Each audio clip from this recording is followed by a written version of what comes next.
The billionaire gets stuck in Jamaica because of her waitress, but she falls deeply for her after. Weather report says a big storm is coming tonight, announced Mr. Clayton, her first paying customer of the day. Have you ever wondered what happens when someone who has everything suddenly loses all control? When two people from completely different worlds collide and nothing will ever be the same. Hi viewers, kindly tell us where you're watching from and what time it is. Warm welcome to the family. Enjoy the story. Leona Carrington's manicured fingers trembled as she stared at the dusty landline phone in the dilapidated Jamaican village shop. My private helicopter sits abandoned on your helipad while my entire company thinks I'm dead. She turned to face the woman in the vibrant fuchsia dress who stood defiantly behind the counter. And you're telling me that's your only working phone? Do you know what it feels like when someone sees through your carefully constructed image for the first time? When all your money and power suddenly mean nothing. The waitress's gold-wrapped hair caught the last rays of sunset as she leaned forward, eyes challenging. What I'm telling you, Ms. Manhattan, is that it costs $5 per minute. And yes, I know exactly who you are now. She slid Leona's shattered $3,000 smartphone across the wooden counter, especially after finding your face on the cover of Fortune when I tried fixing what you broke. We all wear masks in our daily lives, pretending to be something we're not. But what happens when a storm forces us to reveal our true selves? Leona felt her chest tighten as thunder cracked overhead, announcing the approaching storm that would trap them together for days. This unexpected encounter between a billionaire and a waitress is about to reveal what truly matters when everything else is stripped away. Follow along to discover how these women from opposite worlds might just save each other in ways neither could have imagined. The roosters announced dawn before Solene Miles opened her eyes. She rose from her small bed, careful not to wake her younger brother asleep on the pull-out mattress beside her. At 20, Solene carried the weight of her household on shoulders, too young for such responsibility. "Michael, up now," she whispered, nudging her brother while simultaneously nodding her gold head wrap. "I need those mangoes collected before the breakfast rush." The breakfast rush at her roadside food hut meant perhaps 8 customers. Local farmers, the occasional delivery driver, and sometimes tourists who wandered off the beaten path. But those 8 customers meant survival. Solene lit the outdoor cooking fire behind her modest restaurant. A wooden structure with a corrugated metal roof that her father had built before lung cancer claimed him 3 years ago. The smoke curled upward as she arranged pots and seasoned meat for the day's meals. "Miss Solene," a small voice called. 10-year-old Devin from 2 houses down raced toward her, school uniform imperfectly buttoned. "Mama had to leave early for the hotel. Can I stay here until school bus?" This was Solene's unofficial role. Village mother to children whose parents worked in the tourist districts hours away. "Come help me cut these onions," she instructed, sliding a cutting board his way. By 7, 4 neighborhood children sat at her counter finishing homework while eating the extra Johnny cakes she always prepared. None could pay, but Solene never mentioned money. Her restaurant might be struggling, but her heart refused to calculate every cost. "Weather report says big storm is coming tonight," announced Mr. Clayton, her first paying customer of the day. "They say it might knock power 3 days. You ready, girl?" Solene nodded confidently, though her mind raced through calculations. 3 days without power meant the meat in her tiny refrigerator would spoil. It meant fewer customers. It meant digging deeper into savings that barely existed. "Always ready," she replied, sliding his usual breakfast across the counter. "This place survived hurricanes before I was born." As the morning progressed, Solene caught bits of conversation about a helicopter landing at the abandoned sugarcane field's small helipad. A wealthy foreigner, someone said. Tourist season was months away, making unexpected visitors unusual. Probably one of those rich people who think Jamaica is their code playground, Solene muttered to herself, counting the day's meager earnings. She had exactly enough to pay this month's school fees for Michael and perhaps buy kerosene for the coming blackout. When dark clouds gathered on the horizon, she began closing early. The storm approached faster than expected, and wealthy helicopter tourists were the least of her concerns. "We need to divert, Ms. Carrington. Weather system is approaching faster than predicted." Leona barely glanced up from her tablet, where the Wall Street Journal displayed her company's plummeting stock prices alongside a photo of her walking out of last night's charity gala. The headline read, "Tech's Ice Queen freezes out investors after ex-fiancés tell all." "How much longer to the private resort?" she asked her pilot, voice controlled despite the turmoil within. "That's the issue, ma'am. Resort says their helipad is closed due to wind conditions. There's a small landing facility about 20 minutes from here. Rural area, but safe touchdown. We can arrange ground transportation once the weather clears." Leona pressed her fingertips against her temples. At 23, she'd built Carrington Tech into a $4.2 billion company. She'd been on Forbes 30 Under 30 by age 20. She'd mastered board meetings and product launches. Yet here she was, fleeing New York after Vanessa, her ex-fiancé of 3 years, sold intimate details of their relationship to every tabloid with a checkbook. "Fine, whatever gets us on the ground safely." She returned to scanning emails, deleting the sympathetic ones from colleagues and ignoring the concerned ones from her publicist. The helicopter banked left, and Leona caught her reflection in the window. Ash blonde hair pulled into a severe bun, sapphire eyes hollow from sleepless nights, cheekbones sharp enough to cut glass. She hardly recognized herself anymore. 3 days. She needed 3 days of complete silence to regroup, rethink, and rebuild her public persona. No assistants, no emergency board meetings, no photographers, just herself, her journals, and the strategic plan to save her company from the scandal. The helicopter descended toward a small concrete pad surrounded by lush vegetation.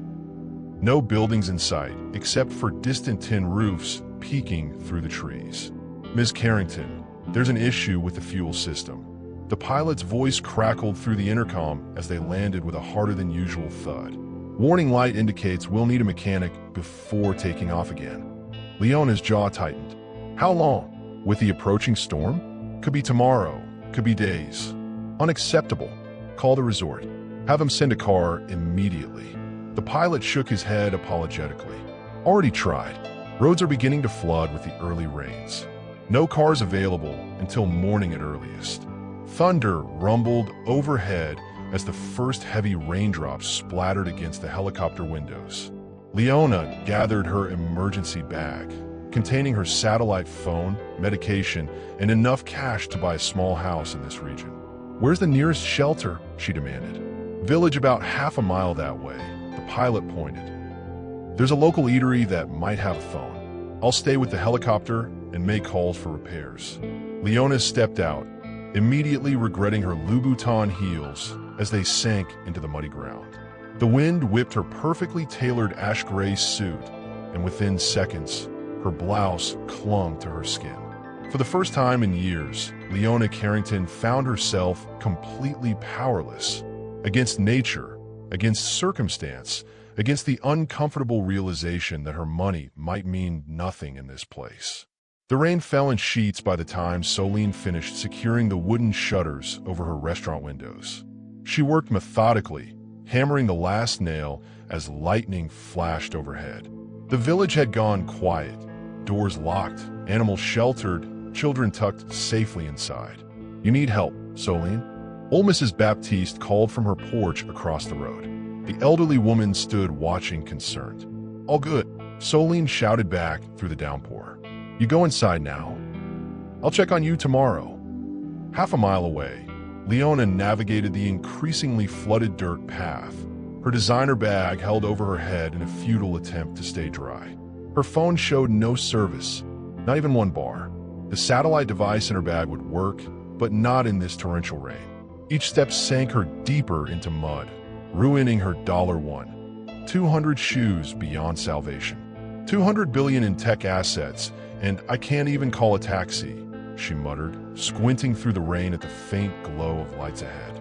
In the village, Mr. Clayton rushed into Soline's nearly closed restaurant, dripping water across her freshly swept floor. "Someone coming down from the old helipad," he reported. "Fancy woman. City clothes. Looking mighty troubled, Soline sighed, glancing at her prepared hurricane supplies. Kerosene lamps, bottled water, canned food carefully counted to last her family 3 days. Rich people and their bad timing, she murmured, but reached for an extra lantern anyway. Whatever her feelings about entitled tourists, she wouldn't leave anyone stranded in this weather. Meanwhile, Leona stumbled past darkened houses, drawn to the only buildings still showing lights. Her Italian wool suit now weighed twice its normal weight. Her makeup streaked down her face, and her perfect bun had collapsed into a dripping mess. For perhaps the first time since childhood, Leona Carrington looked completely human, vulnerable, disheveled, and ordinary. A crack of lightning illuminated the road ahead, revealing a modest wooden structure with a hand-painted sign. Soline's Kitchen, Best Food, Inn St. Elizabeth.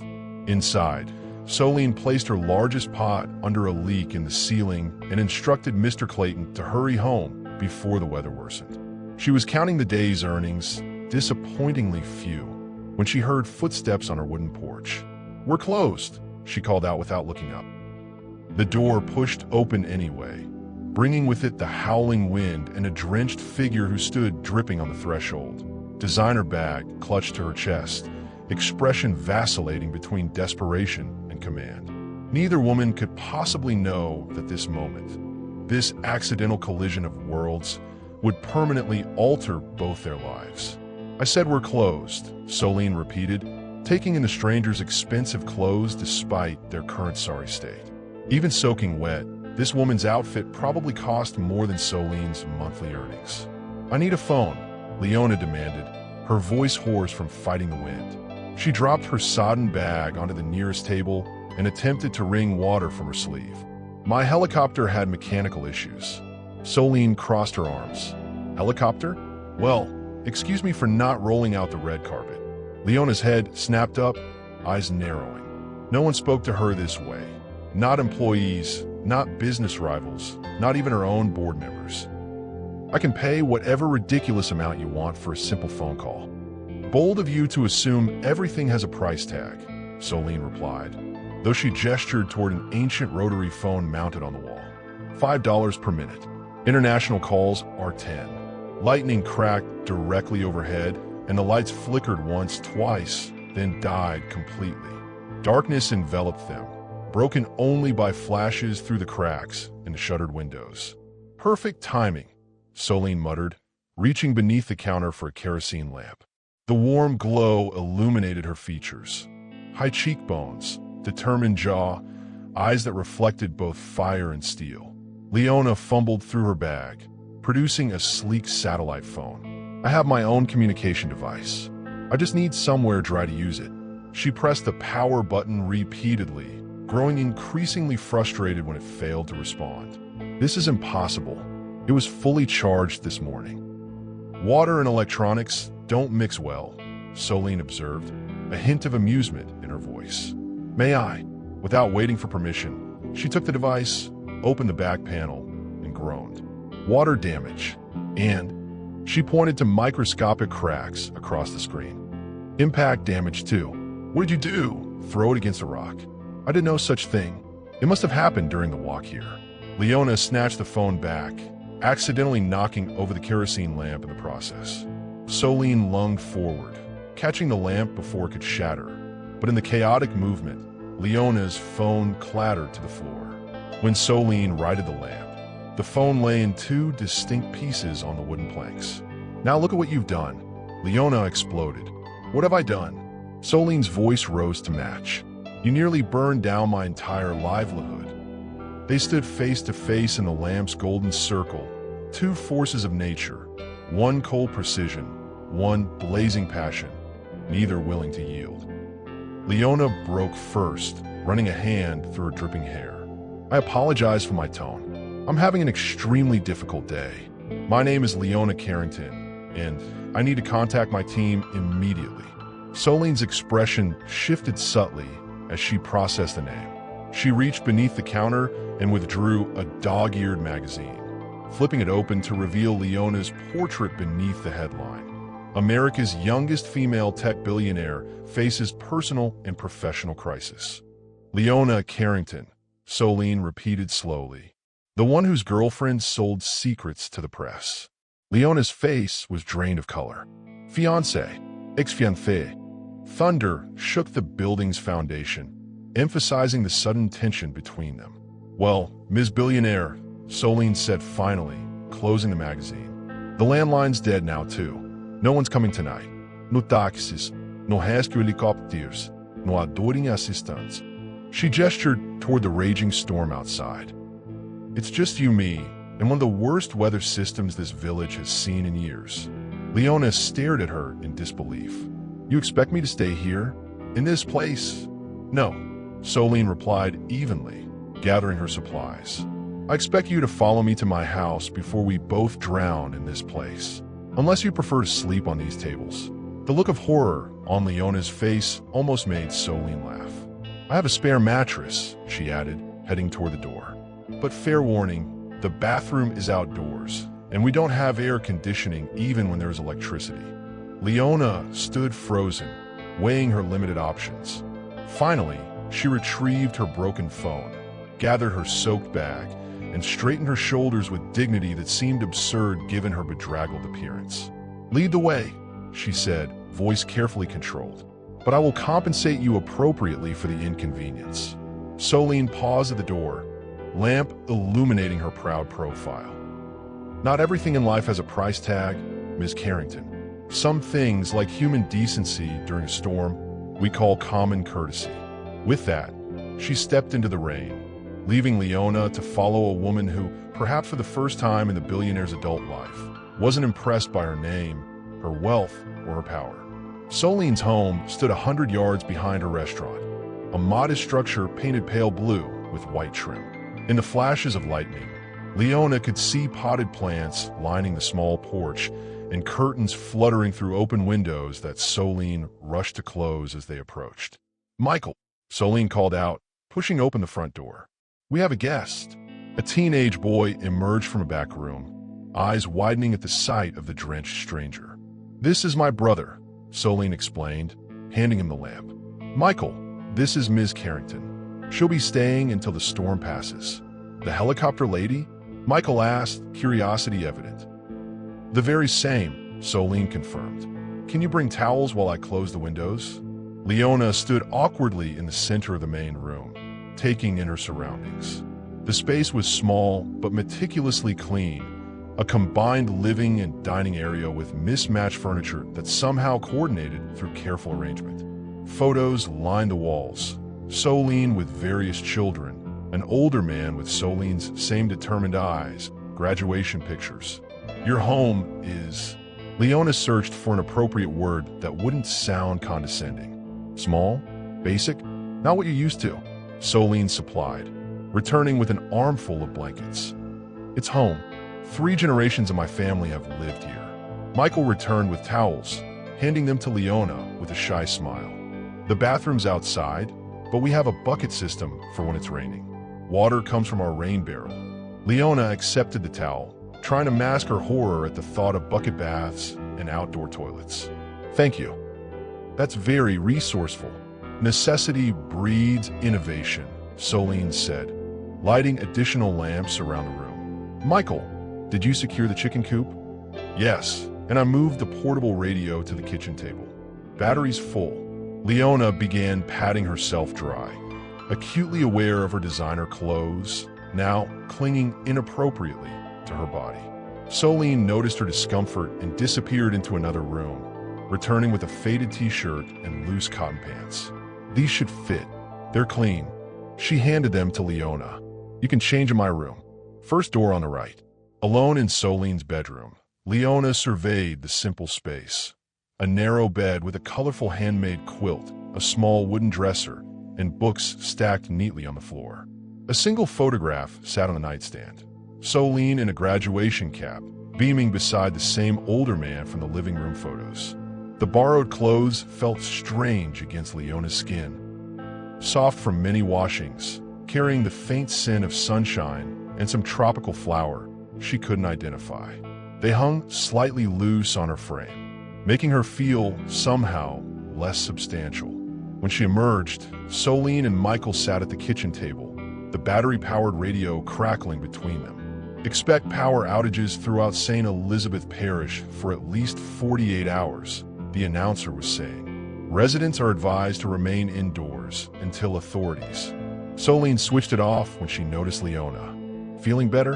Marginally, Leona admitted, self-consciously tucking her still damp hair behind her ears. Without her usual styling products and tools, it fell in natural waves she normally never allowed anyone to see. I appreciate the clothes. Hungry? Michael asked. Solene made chicken stew before the storm hit. The mention of food reminded Leona she hadn't eaten since a hasty breakfast on her private jet. I wouldn't want to impose further. Solene rolled her eyes. Refusing food is considered rude here. Besides, it'll just go bad if the power stays out too long. She stood and moved to the stove, lighting the propane burner with practiced ease. Do you always take in stranded strangers? Leona asked, settling cautiously at the table. Only the ones who look pathetic enough, Solene replied with a hint of a smile. Michael stifled a laugh, then quickly composed himself. Solene helps everyone. Last hurricane, we had 3 families staying here because their roofs leaked. It's what neighbors do, Solene said simply, stirring the pot of stew. Leona watched her, the confident movements, the way she seemed completely at ease despite the howling storm and unexpected guest. Where I come from, neighbors don't even make eye contact in elevators. Sounds lonely, Michael observed innocently. The comment hit Leona with unexpected force. Was it lonely? She'd never considered her life in those terms. Busy, demanding, successful, yes. But lonely? Different worlds, she murmured. Not so different, Solene countered, placing a steaming bowl before Leona. People need the same basic things everywhere. Food, shelter, connection. The stew smelled incredible, rich with spices Leona couldn't name. She took a tentative bite and couldn't suppress a small sound of appreciation. Good, Solene asked, a hint of pride in her voice. Exceptional, Leona admitted. You're quite talented. Culinary school dropout, Solene explained, serving Michael and herself. Had to come home when Dad got sick. The rain pounded against the roof, creating a rhythmic backdrop to their unlikely dinner. Through the windows, lightning periodically illuminated the landscape, trees bending in the wind, water pooling in the yard. Will your helicopter be safe? Michael asked between bites. The machine? Probably. My career if I don't check in soon? Less certain. Leona sighed, setting down her spoon. Is there any chance of reaching a telephone tomorrow? Solene and Michael exchanged glances. The village phone might work if the lines haven't come down, Solene said. But with this weather, I wouldn't count on it for at least a day. A day? Leona's voice rose in panic. I can't be unreachable for a day. My company stock is already plummeting because of personal scandal. If I disappear completely, the world will continue spinning, Solene interrupted firmly. Rich people's problems don't impress me much, Miss Carrington. Not when real problems exist. The words stung like a physical slap. Leona fell silent, then used to having her concerns dismissed so completely. After dinner, Solene showed Leona to a small room off the main area. It's Michael's room, but he'll sleep in mine tonight, she explained, unfolding a thin mattress on the floor. Sorry it's not the Ritz. It's fine, Leona said stiffly. Thank you. Left alone, Leona sat on the edge of the bed, listening to the unfamiliar sounds. The storm, yes, but also the creaking house, the occasional chicken noise despite the weather, and the soft voices of Solene and Michael in the next room. For a woman who commanded boardrooms and managed billion-dollar projects, Leona felt strangely small. Here, her name meant nothing. Her wealth changed nothing. Her power extended exactly nowhere. As she lay down on the unfamiliar bed, wearing borrowed clothes in a stranger's home, Leona Carrington realized she had never felt more lost or more found in her entire life. Morning arrived with gentle persistence, sunshine streaming through gaps in the wooden shutters. Leona woke disoriented, momentarily forgetting where she was until the sounds of village life filtered through the thin walls.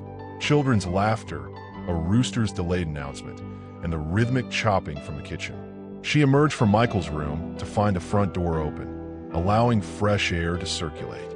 Outside, neighbors moved about assessing storm damage, calling greetings to one another across short fences. "The billionaire awakens," Solene observed, not looking up from the onion she diced. "Coffee's ready if you need it." Leona smoothed her borrowed clothes, acutely aware of her makeup-free face and untamed hair. "Thank you. Is there any chance of telephone service today?" Before Solene could answer, a plump woman with gray-streaked hair appeared at the doorway, carrying a basket covered with cloth. "Solene, child, I brought extra bread since your stove." The woman stopped short at the sight of Leona. "Oh, the helicopter lady. Everyone's talking about you." Leona stiffened. "Everyone." "Mrs. Daniels, this is Ms. Carrington," Solene introduced quickly. "She's staying until the road's clear." Mrs. Daniels stepped closer, examining Leona with undisguised curiosity. "Such pretty hair when it's not all pulled back." Jacob at the corner store said, "You must be a movie star hiding from the cameras." "I'm not," Leona began. "And Ruth thinks you're running from a bad marriage." "Are you, dear?" Mrs. Daniels, Solene interrupted firmly. "Did you bring that soursop you mentioned yesterday?" The diversion worked, and after delivering village updates along with the breadbasket, Mrs. Daniels departed. But not before 3 more neighbors found reasons to stop by, each carrying small offerings and large curiosity about the stranger in their midst. "Is privacy not a concept here?" Leona asked when they finally had a moment alone. Solene laughed. "In a village of 400 people? Not really. Everyone knows everyone's business. They're talking about me." Leona wrapped her hands around the coffee mug, finding strange comfort in its chipped handle. "Of course they are. We get a helicopter landing and a fancy woman in designer clothes during storm season. It's better than television."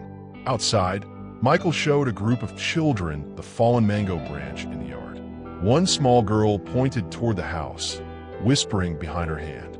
"They say the helicopter pilot came looking for you this morning," Solene mentioned casually. "Landslide blocked the main road. He's staying with Pastor Williams now." Leona moved to the doorway, watching the village children. A young boy noticed her and waved enthusiastically. "They think I'm someone worth knowing," she said quietly. "Aren't you?" Solene asked, genuine curiosity in her voice. Leona didn't answer. For the first time in years, she wasn't entirely sure. "I can pay for this," Leona insisted, watching Solene struggle with the restaurant's damaged roof panel. "With what?"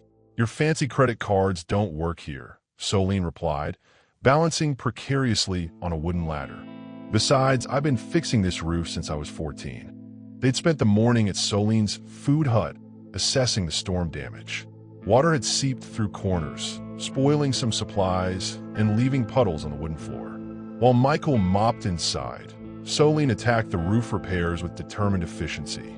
Leona stood below, holding the ladder with one hand and her satellite device with the other.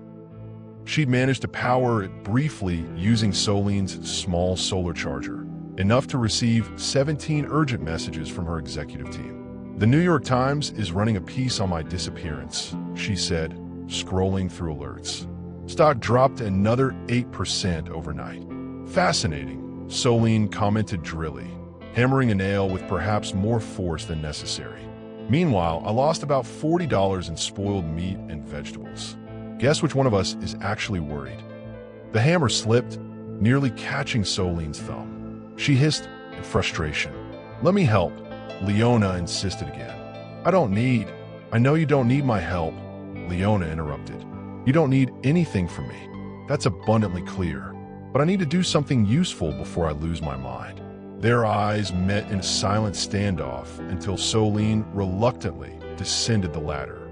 "Fine, hold the panel straight while I secure it." They worked together in tense silence, Leona following Solene's clipped instructions.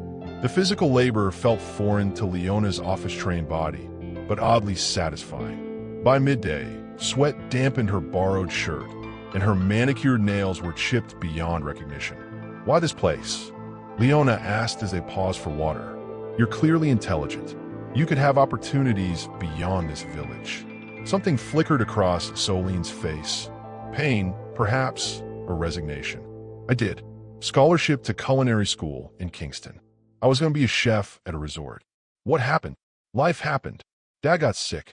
Someone had to run the restaurant, take care of Michael, pay the bills. She shrugged. Not everyone gets to chase their dreams, Miss Carrington. Leona, she corrected automatically. And I'm sorry about your father. Soline studied her for a moment, as if determining her sincerity. Cancer, 3 years ago. From inside the restaurant, Leona's device chimed with incoming messages. She ignored it. How old is Michael? 17. 1 more year until graduation, then maybe university if we save enough. And then you'll pursue your dreams? Soline's laugh held little humor. Dreams have expiration dates. Mine passed a long time ago. A group of village men approached, carrying lumber and tools. Soline, we came to help with the repairs, one called out. Mr. Porter organized a community team, Michael explained, emerging from inside. They're fixing everyone's storm damage today. Leona watched as the men greeted Soline with respect bordering on reverence. They consulted her on repairs, deferred to her decisions, treated her as someone whose opinion mattered deeply. They value you, Leona observed quietly when the men moved to work on the sidewall. Community works that way, Soline replied. We look out for each other, even though you could never pay them back in equivalent value. Soline's expression softened slightly. Not everything valuable can be measured in dollars, Leona. It was the first time Soline had used her first name, and something shifted between them. A small brick removed from a very high wall. As the afternoon progressed, Leona found herself integrated into the repair crew, holding boards, fetching tools, learning the names of neighbors who treated her not as a billionaire CEO, but simply as Soline's unusual guest. When her device chimed again with its urgent corporate demands, Leona hesitated before silencing it completely. Second wave coming through tonight, the radio crackled. Residents of St. Elizabeth Parish should prepare for additional flooding. Power restoration is delayed until roads clear. Soline clicked off the radio with a sigh. So much for reopening tomorrow. They sat on her porch as evening approached, watching Michael play football with neighborhood boys in the muddy yard. The afternoon's community repair efforts had secured the restaurant's roof and walls, though water damage inside would take longer to address. Your pilot stopped by while you were helping Mrs. Baptiste, Soline mentioned. Helicopter parts won't arrive until roads clear. He says your security team is extremely concerned about your extended absence. Leona nodded absently, watching the children play with unexpected fascination. They'll survive without me for another day. Will your company? Probably not, according to my CFO's increasingly panicked messages. Leona stretched her legs, surprisingly comfortable in borrowed denim shorts and a faded t-shirt. Apparently, my disappearance during a PR crisis demonstrates catastrophic leadership failure. Does it? Soline asked, genuine curiosity in her voice. Leona considered the question. A week ago, I would have said yes. Now I'm not certain. Clouds gathered again on the horizon, heavy and dark. The air grew thick with impending rain. Boys, time to head home, Soline called out. Storm's coming back. Dinner was a simple affair. Rice and beans with the last of the morning's bread. As they ate, rain began pelting the roof with increasing intensity. Roof's leaking again, Michael noted, pointing to a steady drip in the corner of the living room. Soline positioned a bucket beneath it. That corner always leaks. We'll fix it when. A tremendous crack split the night, followed by the distinct sound of splintering wood. All three rushed to the window to see a massive palm tree toppled across the path between the house and restaurant, its thick trunk blocking access completely. That's going to require chainsaw work, Soline muttered, pulling on a raincoat. I need to check if it damaged the restaurant wall. You can't go out in this, Leona protested. Watch me. Soline grabbed a flashlight. Michael, stay here. I'm coming with you, Leona insisted, reaching for the spare raincoat. They stepped into horizontal rain, wind whipping their faces as they fought their way toward the fallen tree. The massive trunk had crushed part of the fence, but missed the restaurant by inches. Relief flooded Soline's expression, visible even in the dim flashlight beam. "Thank God," she breathed. "We can't afford more repairs." As they turned back toward the house, a sickening crack sounded from the hillside above them. Leona looked up to see a wall of mud and debris cascading down the slope directly toward them. "Mudslide!" she screamed, grabbing Soline's arm. They ran, but the soupy earth beneath their feet made escape impossible. Leona felt herself slipping, falling into the mud as the wave of debris approached. Strong hands gripped her shoulders, hauling her sideways. Soline pulled her behind the fallen palm trunk seconds before the mudslide hit, the massive tree acting as a barrier that diverted the flow around them. They huddled together, hearts pounding as mud and water rushed past on both sides. Leona found herself pressed against Soline, their faces inches apart, breath mingling in the small pocket of safety behind the tree trunk. "You saved me," Leona whispered, suddenly aware of Soline's arms still around her waist. "Basic survival instinct," Soline replied, but didn't move away. For one suspended moment, the storm seemed to fade into background noise. Leona felt an unfamiliar tightening in her chest as she noticed details she'd somehow missed before. The faint scar above Soline's eyebrow, the flecks of amber in her brown eyes, the softness of her lips despite their determined set. The moment shattered when Michael's voice called out frantically from the house. "Soline, Leona, are you okay?" They broke apart, suddenly awkward, and began the slippery journey back to the house, maintaining careful distance between them despite the treacherous footing. Inside, they stripped off mud-caked outer layers by the door. Michael brought towels, his face pale with worry. "I saw the mudslide from the window," he said. "I thought you were both." "We're fine," Soline assured him, though her voice trembled slightly. "Just dirty." Later, after changing into dry clothes, Leona found Soline alone in the kitchen, staring into a cup of tea. "Thank you," Leona said simply. "You didn't have to pull me out of the way." Soline looked up, something unreadable in her expression. "Yes, I did." The admission hung between them, heavy with implications neither was ready to examine. Outside, the storm raged on, but inside, a different kind of tempest was brewing. Dawn broke clear and brilliant after the storm's second assault, sunshine streaming through windows left open to catch the fresh breeze. Leona woke early, her body sore from the previous night's adventure, but her mind strangely clear. She found Soline already in the yard, surveying the mudslide's aftermath. The fallen palm tree was half buried now, creating a natural barrier that had protected both house and restaurant. "Morning," Leona called softly. Soline turned, shielding her eyes against the sun. Something had shifted between them, an invisible barrier dissolved by shared danger. "Sleep okay?" "Better than expected." Leona joined her, bare feet sinking into the cool, damp earth. "It's beautiful today.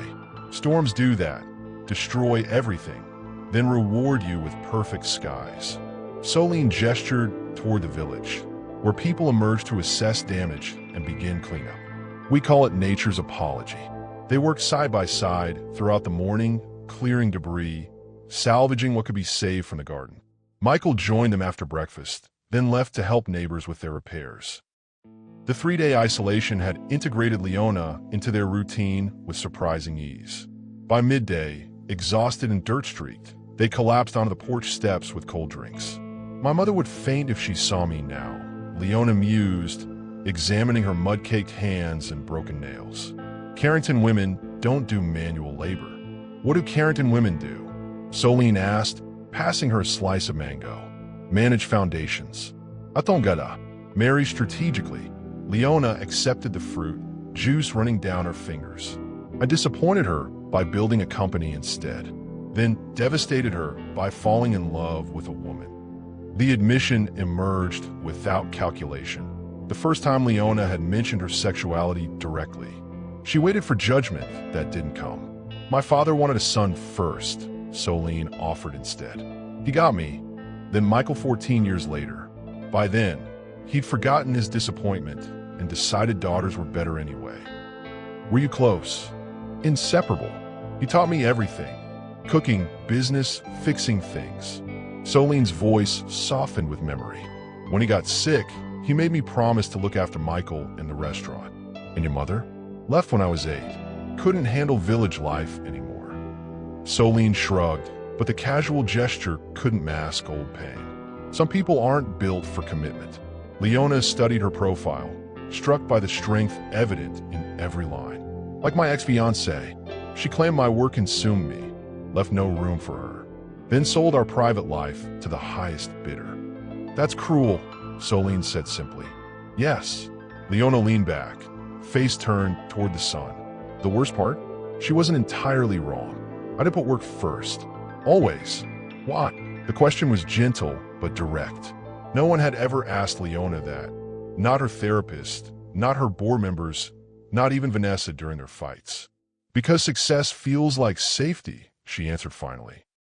If I'm valuable enough, important enough, no one can hurt me.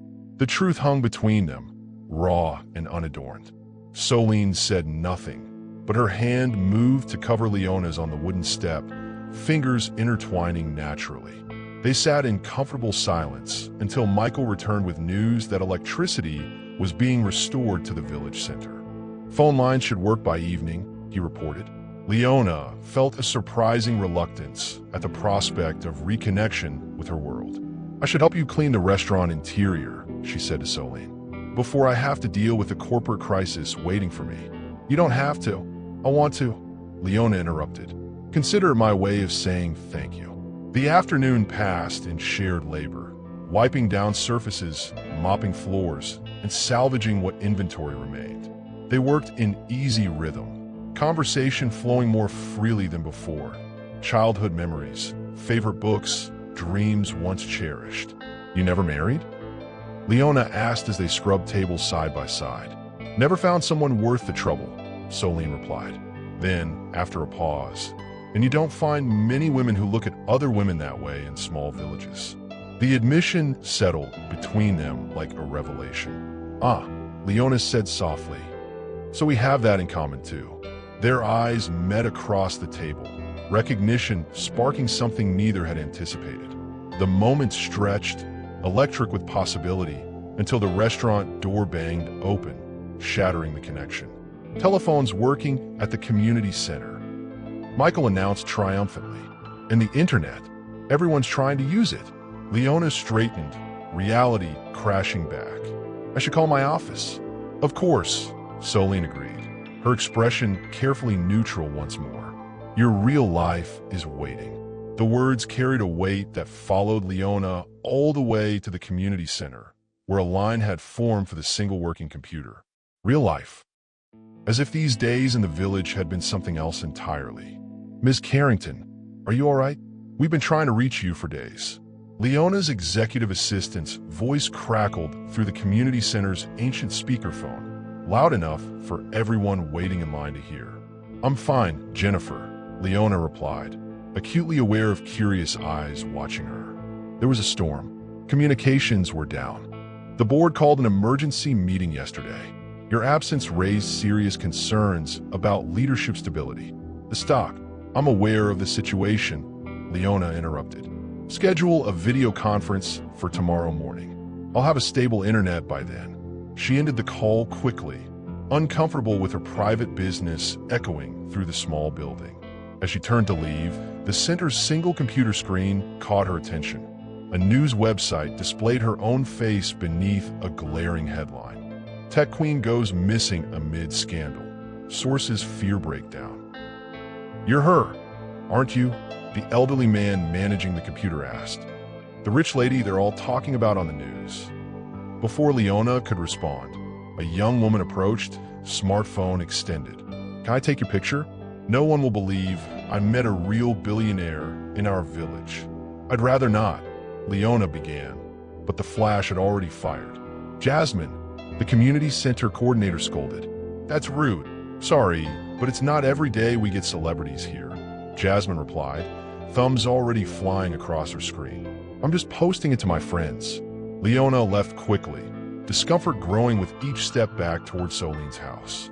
The village suddenly felt different, eyes following her with new interest now that her identity was confirmed. Children pointed, adults whispered. Her brief anonymity evaporated like morning mist. At the house, she found Soline and Michael preparing dinner, the kitchen fragrant with spices. "How was your call?" Soline asked, not looking up from her cooking. "Brief. Apparently, my disappearance has become headline news." Leona leaned against the doorframe. "Someone at the community center recognized me. Took my photo." Soline's hand stilled. "That was fast. Social media moves quickly." Leona sighed. "My security team will probably arrive tomorrow once they pinpoint my location. And then you'll leave," Michael said, disappointment evident in his voice. "I have responsibilities," Leona replied, the words sounding hollow even to her own ears. Dinner was quieter than previous nights, conversation stilted by the impending separation. Afterward, Leona helped with dishes, trying to ignore the growing heaviness in her chest. "I'll need to pay you for your hospitality," she said as they finished. "For the food, lodging, everything." Soline's face hardened. "We don't need your charity. It's not charity. It's compensation for services rendered." "Services?" Soline's voice rose slightly. "Is that what this was to you? A service transaction?" "No, I didn't mean." "What did you mean then?" Soline placed the last plate in the rack with deliberate care. "That you could put a price tag on human kindness? On connection? That's not fair." "No, what's not fair is treating people like commodities." Soline turned to face her fully. "We didn't take you in because we wanted your money. We did it because it was the right thing to do. I'm just trying to express gratitude. Then say thank you like a normal person. Don't try to buy your way out of feeling indebted." The argument might have escalated further if not for a knock at the door. Michael answered it, returning with a troubled expression. "Soline, it's Mrs. Baptiste and Pastor Williams. They want to talk to you." He lowered his voice, and they looked serious. The visitors waited in the living room, faces grave. Mrs. Baptiste clutched a tablet device. "Soline, dear," she began gently, "we need to discuss your guest." Pastor Williams nodded toward Leona. "We've just learned who you are, Miss Carrington. Your presence here raises some concerns for our community." "Concerns?" Soline crossed her arms. "What concerns?" Mrs. Baptiste turned her tablet to display a social media post. The photo taken at the community center, now with thousands of shares and comments. Below it, another post showed their village location tagged with the announcement. "Billionaire Leona Carrington hiding in our village after scandal." "The internet is buzzing," Pastor Williams explained. "Reporters are already calling the district office asking about you." "This is a private matter," Soline insisted. "Not anymore." Mrs. Baptiste scrolled to show more posts. "People are saying you're harboring her for money, that she's paying you to hide her." Leona felt sick as she saw comments speculating about her relationship with Soline, some vulgar, others accusing Soline of exploiting a wealthy foreigner's vulnerability. "That's ridiculous," Soline snapped. "She needed help during the storm. Nothing more." Nevertheless, Pastor Williams said gently, "This attention isn't good for anyone. Ms. Carrington's presence is becoming disruptive." The implication hung heavily in the air. Leona should leave. Soon, after the visitors departed, silence engulfed the small house. Michael retreated to his room, leaving Soline and Leona alone with the aftermath. "I'm sorry," Leona said finally. "I never meant to bring this kind of attention to you. It's not your fault." Soline's voice was flat. "Famous people can't help being famous, I guess. I'll contact my team tonight. Have them arrange transportation first thing tomorrow." Soline nodded, her face carefully blank. Probably for the best. Later, as Leona prepared for her last night in Michael's room, she heard voices from the porch, Soline speaking with another visitor. She moved to the window, peering through a crack in the curtains. A local man stood, gesturing emphatically, his voice carrying through the night air. "Just introduce me, Soline. Her company invests in agricultural technology. Do you know what that could mean for our district? For your restaurant?" "She's not a walking investment opportunity, Desmond," Soline replied firmly. She's a person who deserves privacy. But think about it. This could be your chance to finally expand the restaurant, get proper equipment, maybe even return to culinary school. Stop it, Soline's voice hardened. I won't exploit someone who trusted me, no matter what I might gain.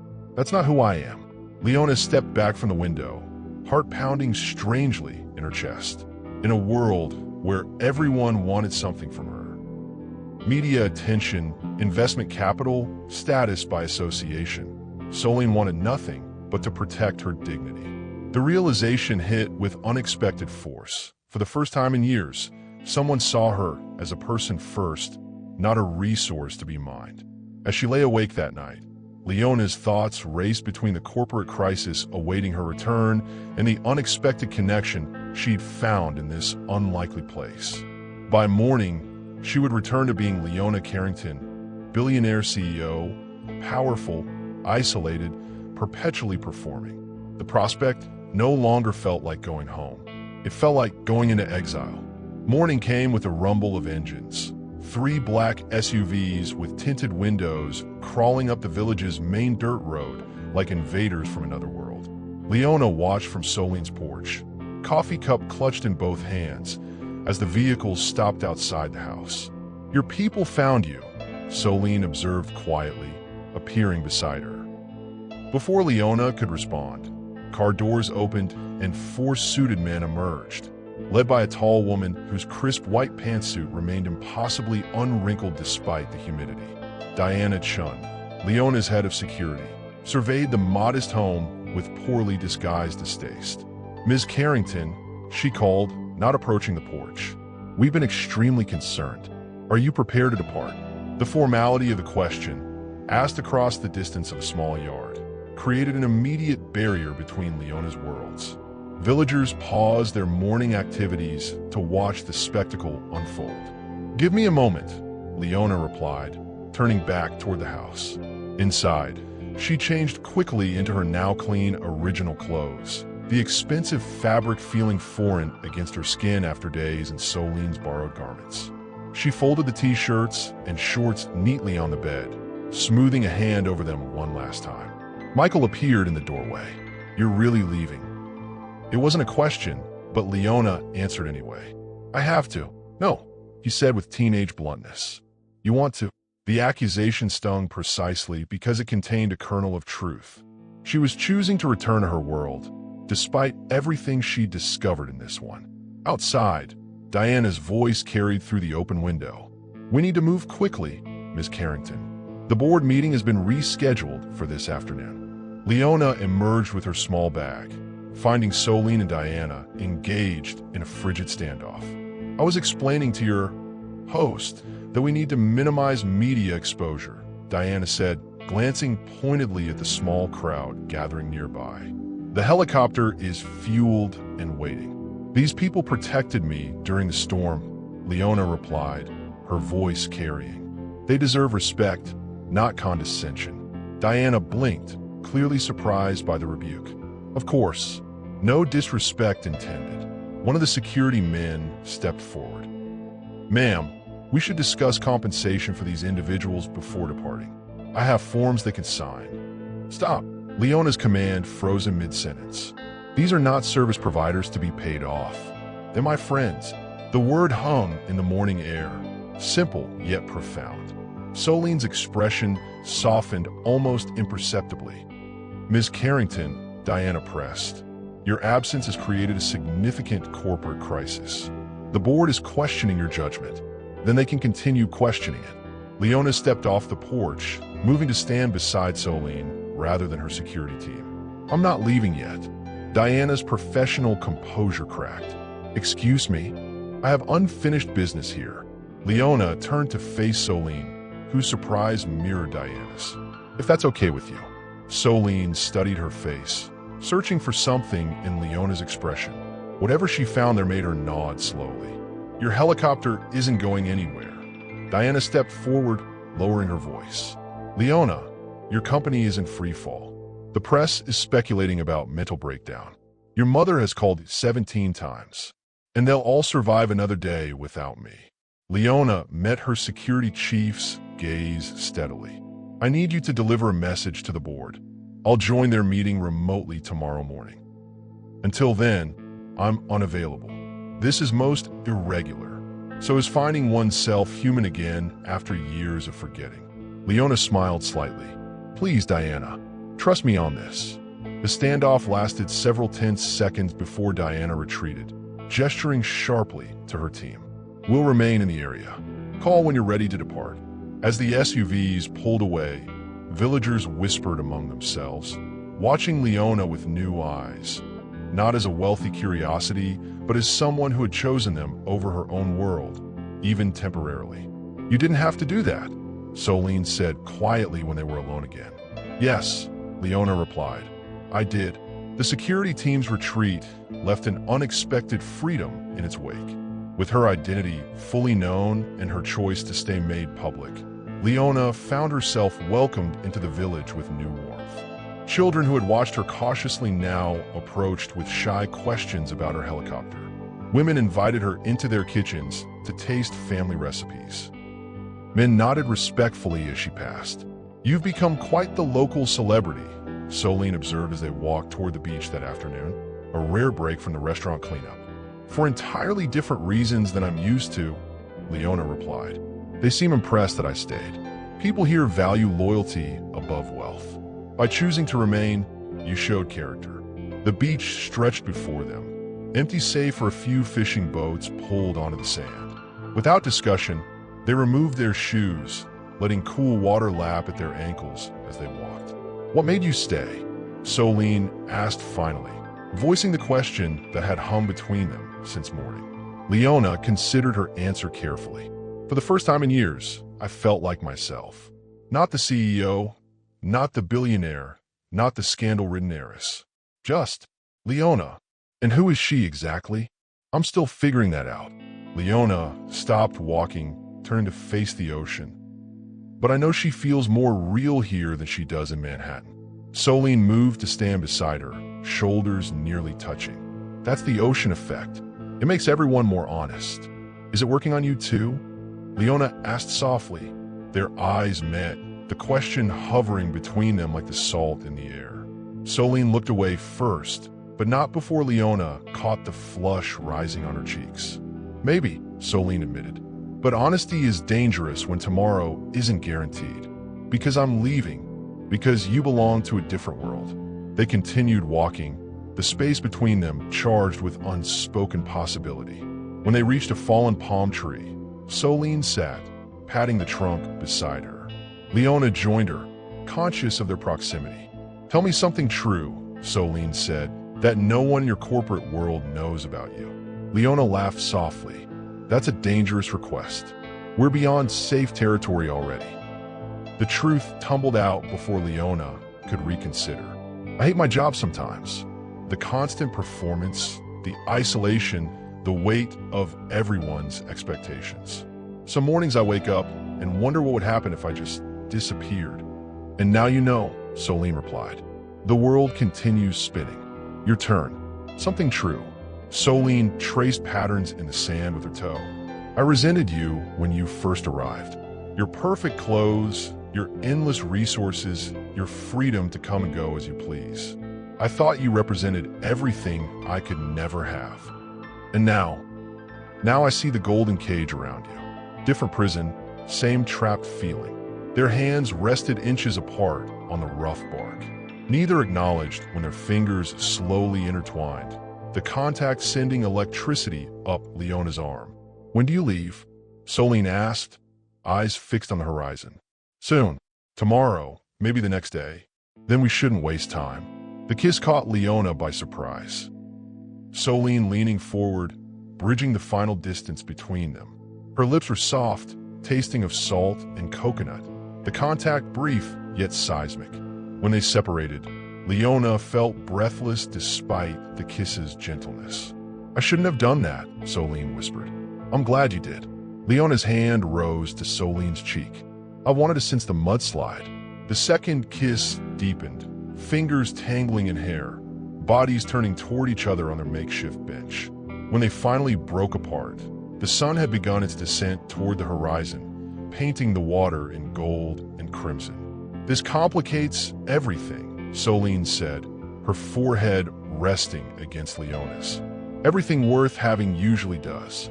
They walked back to the village hand in hand, each step bringing them closer to the inevitable separation that awaited, yet somehow lighter for having crossed the boundary between them. The quarterly projections show a 17% decline if we don't take immediate action.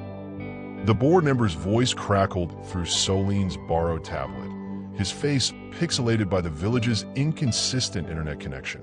Leona sat at the restaurant's cleanest table, the device propped against a stack of books, her expression professional despite her surroundings. Outside, Solene served breakfast to curious customers who kept glancing through the windows at the Billionaire conducting global business from their local eatery. The decline is temporary, Leona replied, voice steady.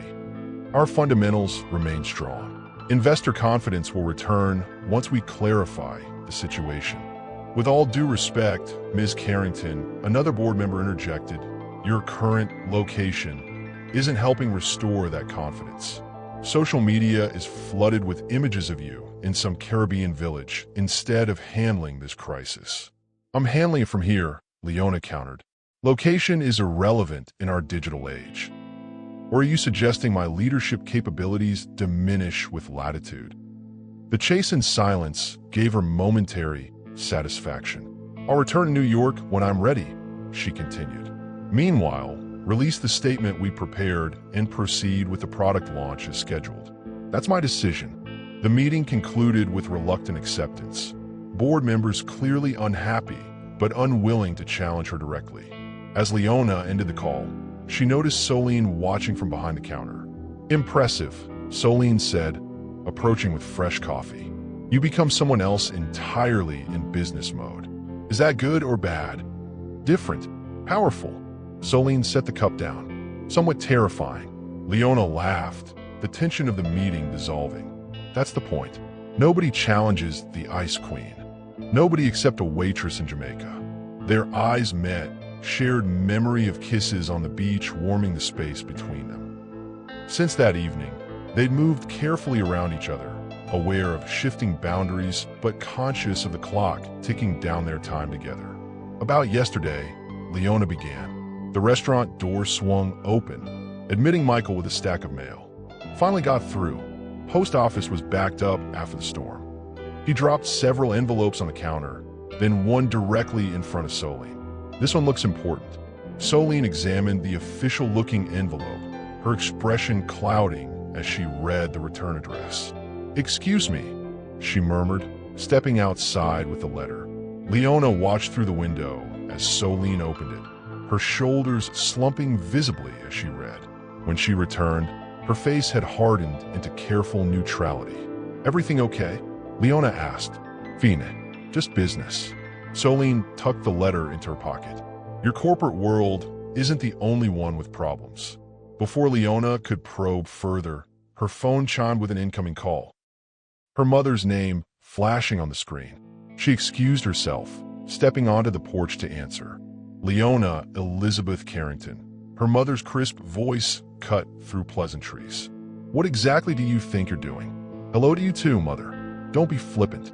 The board called me, concerned about your mental state. There are photographs of you online working in some dilapidated food shack. Your hair is down, for God's sake. Leona touched her loose waves self-consciously. I'm handling the situation. By hiding in Jamaica with some local girl, the tabloids are having a field day. Billionaire's tropical romance is trending on Twitter. Heat flooded Leona's face. That's not. Come home immediately. The jet is standing by. Your absence is destroying everything you've built. The accusation landed with precision, striking Leona's deepest insecurity, that her success, her value, depended entirely on her constant vigilance. I have responsibilities here, she said, voice softer. To whom? Some villagers who took you in during a storm? Don't be ridiculous. You've compensated them, I assume. Your obligation is fulfilled. Through the window, Leona could see Solene moving about the restaurant, strong and graceful, proudly independent despite whatever bad news the letter had brought. The contrast between Solene's world and her mother's couldn't have been starker. "Mother, I need to go. Leona, if you don't return immediately, I'll be forced to take measures. The board has suggested temporary leadership changes given your evident distraction." The threat hung in the air between continents. Leona straightened her spine, corporate instincts kicking in. "Tell the board any move to undermine my leadership will trigger my controlling interest vote. I remain CEO regardless of their concerns." "This isn't like you," her mother said, genuine worry finally breaking through her practiced control. "Whatever you're experiencing there, it isn't real life, darling." The words echoed Soline's from days earlier. "Your real life is waiting." "Maybe I'm discovering what real life actually is," Leona replied quietly. "I'll call you tomorrow." She ended the call and remained on the porch, watching village life unfold around her. Children walking to school, neighbors greeting each other, Soline through the window, serving food with genuine care for each customer. Leona's phone beeped with notifications. Stock prices dropping, media requests accumulating, executive team members demanding guidance. The weight of her other life pressed against her with renewed force. When she re-entered the restaurant, Soline looked up immediately, something in Leona's expression making her frown. "They're calling you back," Soline stated rather than asked. "They're trying. Will you go?" The question contained multitudes about responsibility, identity, possibility, and loss. "I don't know," Leona admitted. For the first time in her meticulously planned life, tomorrow remained genuinely uncertain. "The lease termination is final." Leona overheard Soline asking as she approached the restaurant that evening. "There's no extension possible." Michael's response was too low to catch, but his tone conveyed defeat. When Leona entered, the siblings fell silent, Soline hastily folding the official letter from yesterday. "Am I interrupting?" Leona asked. "No," Soline replied too quickly. "Just business matters." "The landowner is selling the property," Michael blurted, earning a sharp look from his sister. "Soline's restaurant lease won't be renewed. We have 30 days to vacate." "Michael," Soline hissed. "She should know," he insisted. "Maybe she can help." "We don't need help," Soline snapped, color rising in her cheeks. "We need privacy to handle our own affairs." The tension in the small space thickened. Leona hesitated, recognizing Soline's pride battling against practical reality. "I'll wait outside," she offered, retreating to the porch. Night fell quickly in the Caribbean, stars emerging in spectacular profusion without city lights to dim them. Leona sat on the steps, contemplating the sky until the door opened behind her. "I'm sorry," Soline said, settling beside her. "That was rude. It's your business. You don't owe me explanations. The restaurant property is being sold to a resort developer. They're buying up the whole beachfront area." Soline's voice remained carefully neutral. "It was always a possibility. My father never managed to buy the land outright. What will you do? Start over somewhere else? Find another location, if we can afford it." She shrugged, the gesture failing to convey the nonchalance she clearly intended. "It's just business. It's your life," Leona corrected gently. "Your father's legacy." Soline's careful composure cracked slightly. "Yes." They sat in silence, shoulders touching, the weight of their separate troubles creating a strange harmony between them. "Let me help," Leona said finally. "I could buy the property. Lease it back to you at whatever you're paying now." "No." Soline's response came instantly, firm and final. "Why not?" "It's a simple business solution. Because I won't be your charity case." Soline turned to face her fully. "I won't be the poor village girl saved by the wealthy foreigner. That's not who we are to each other." "What are we to each other then?" Leona asked softly. The question hung between them, demanding honesty neither had fully articulated. Soline's gaze dropped to Leona's lips, then back to her eyes. "Something impossible," she answered. "Something temporary that feels permanent." Leona reached for her hand. "It doesn't have to be temporary, doesn't it? Your helicopter is fixed. Your company needs you. Your entire life exists elsewhere. Lives can change. Not fundamentally." Soline squeezed her fingers. "You belong in boardrooms and penthouse offices. I belong here, feeding people, building community.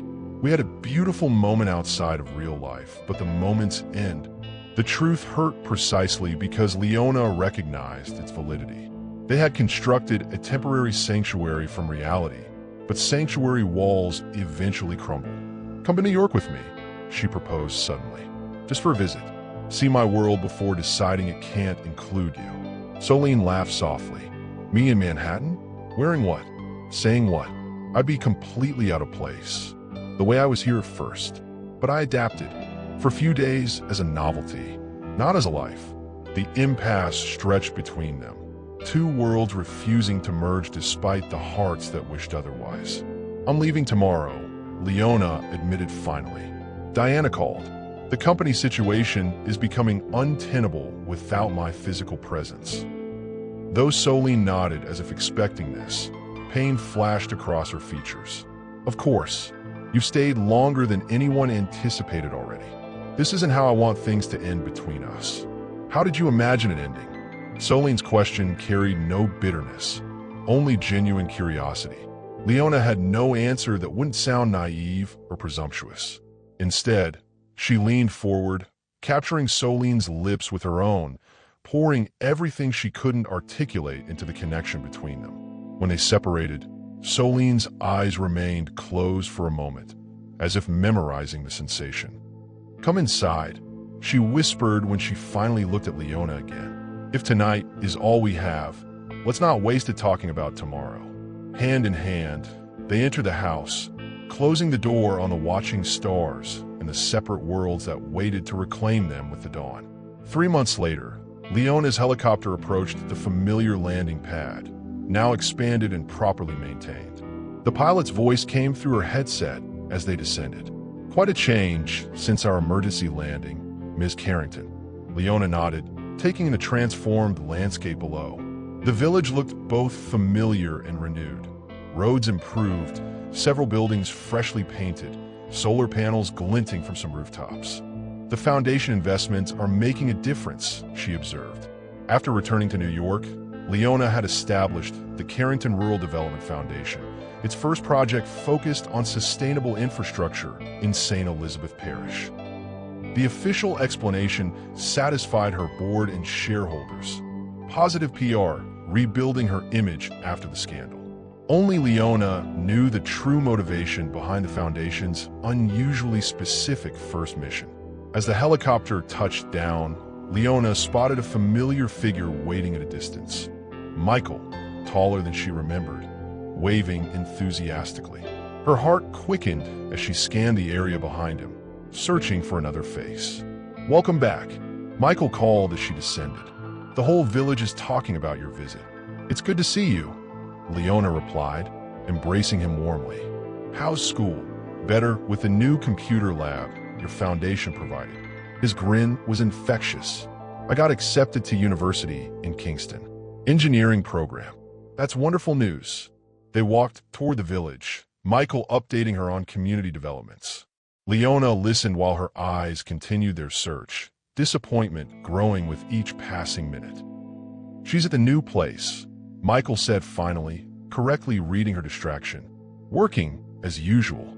New place. You'll see.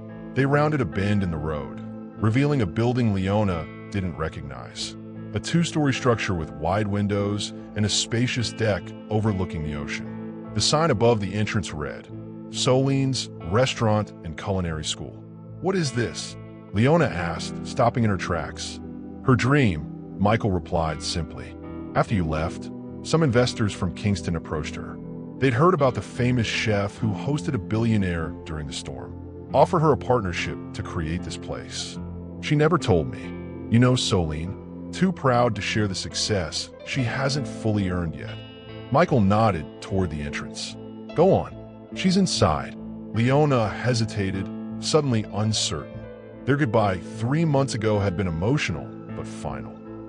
Their worlds are too different, their paths diverging despite the connection between them. No promises made, no future planned. Just memories to cherish and a silent agreement to leave things perfectly imperfect. The weekly emails from Michael had kept her informed about village developments, But Soline herself had maintained distance, responding politely but briefly to Leona's occasional messages, never initiating contact. Taking a deep breath, Leona pushed open the restaurant door. Inside, the space opened dramatically. High ceilings, natural materials, and wall-to-wall windows capturing the Caribbean light. One section contained traditional dining tables. Another featured a demonstration kitchen where young people and chefs whites practiced culinary techniques. And there, directing a student on proper knife technique, stood Soline. She wore professional chef's attire now, her hair still wrapped in gold cloth, but her posture carrying new confidence. When she looked up and saw Leona, her knife demonstration halted mid-motion. "Class dismissed early today," she announced, eyes never leaving Leona's face. "Practice those techniques for tomorrow." The students departed quickly, sensing the charged atmosphere. When the last one exited, Soline slowly removed her apron, crossing the room with measured steps. The famous Ms. Carrington, visiting our humble village again. Her voice carried the same teasing tone Leona remembered, but something else lingered beneath it. Uncertainty, perhaps, or caution. "This is hardly humble," Leona replied, gesturing around the beautiful space. "It's magnificent, Soline. Truly, the foundation's infrastructure improvements helped make it possible." Soline moved behind the counter, creating distance between them. "Thank you for that. I didn't come for gratitude." "Why did you come then?"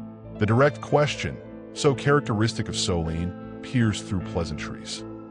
Leona approached the counter, eliminating the barrier Soline had established. "Because 3 months was long enough to confirm what I suspected the day I left. Nothing in my world feels right without you in it." Soline's careful expression wavered. "That's a lovely sentiment from someone who lives 5,000 miles away. Distance is just geography." Leona reached across the counter, not quite touching Soline, but offering connection. "I've restructured my company, appointed a COO to handle daily operations, created systems that don't require my constant presence." "Meaning what exactly?" "Meaning I can work from anywhere for weeks at a time. Meaning Jamaica could be my second home base. Meaning us might not be impossible after all." Hope flickered across Soline's features before caution reasserted itself. "My life is here. My school, my students. Everything I've built. I'm not asking you to leave," Leona clarified. "I'm asking if there's room in your world for me to visit. Often, regularly, permanently, eventually, if that's what we both want." Soline studied her face, searching for insincerity or naive romanticism. Finding neither, she slowly reached for Leona's outstretched hand. "You would give up New York?" "Not entirely, but I would share my time, build a life in both places." Leona intertwined their fingers. "If you're willing to try, people will talk. Let them. I've stopped caring what others think about my choices." "You say that now, but..." Leona leaned across the counter, silencing Soline's doubts with a kiss that carried all the certainty of the past 3 months of reflection. "I've spent my life building walls," she said when they separated. "You taught me how to build bridges instead. Give me the chance to show you I learned the lesson." Soline's resistance melted visibly, her free hand rising to touch Leona's cheek. "You're impossible, you know that? Completely impossible. Is that a yes?" The smile that bloomed across Soline's face rivaled the Caribbean sun for brightness. "It's a we'll figure it out, one day at a time." For two women who had built their identities on certainty and control, it was a radical act of faith, a commitment not to a defined outcome, but to the journey of discovery. Outside, village life continued its rhythms, indifferent to the bridge being constructed between worlds inside Soline's kitchen. Some structures are invisible to the eye, but no less real for their intangibility, built of stronger materials than concrete or steel, designed to span greater distances than oceans or social divides. Those who witnessed the billionaire and the chef in the months and years that followed would remark on the unusual nature of their connection, how it defied expectation and classification, how it transformed both women and, in small but significant ways, the communities they each called home. After all, the most powerful forces in the universe are not wealth or status, but the quiet revolution of hearts that refuse to accept the limitations others place upon them.